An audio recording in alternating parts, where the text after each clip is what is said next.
Tahu bangunan ini? Ya, ini adalah masjid. Masjid ini bukan berada di Timur Tengah atau negara mayoritas Muslim lainnya di dunia.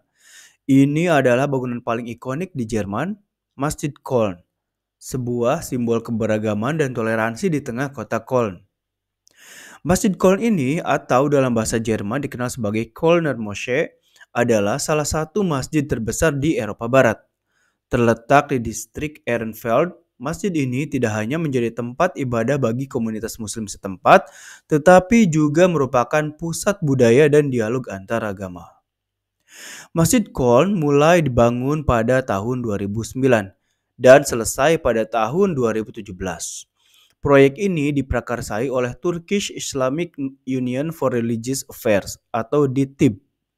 Arsiteknya sendiri ternyata adalah Paul Bohm yang merancang bangunan ini dengan gaya modern yang menggabungkan elemen arsitektur Islam dan kontemporer.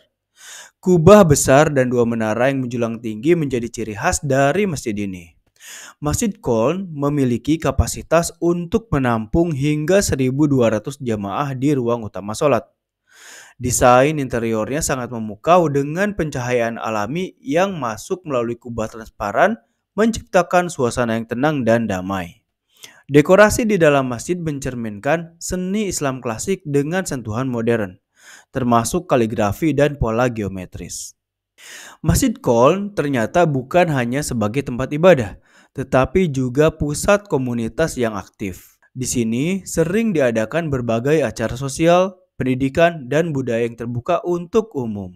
Masjid ini juga menjadi tempat penting untuk dialog antar agama, mempromosikan pemahaman dan toleransi antara berbagai kelompok etnis dan agama di Köln. Proyek pembangunan Masjid Köln ini awalnya menimbulkan kontroversi dan penolakan dari sebagian masyarakat lokal. Namun melalui dialog yang konstruktif dan upaya untuk meningkatkan pemahaman, banyak yang akhirnya menerima dan mendukung keberadaan masjid ini sebagai simbol integrasi dan keharmonisan. Hari ini, Masjid Köln berdiri megah sebagai simbol toleransi dan keberagaman. Masjid ini tidak hanya menjadi pusat spiritual bagi umat Muslim, tetapi juga menjadi destinasi wisata bagi mereka yang ingin memahami lebih dalam tentang budaya dan arsitektur Islam. Demikian beberapa fakta menarik tentang Masjid Köln di Jerman. Semoga informasi ini bermanfaat dan menginspirasi kita semua untuk lebih menghargai keberagaman budaya dan agama. Jangan lupa untuk like, komen, dan subscribe. Terima kasih banyak.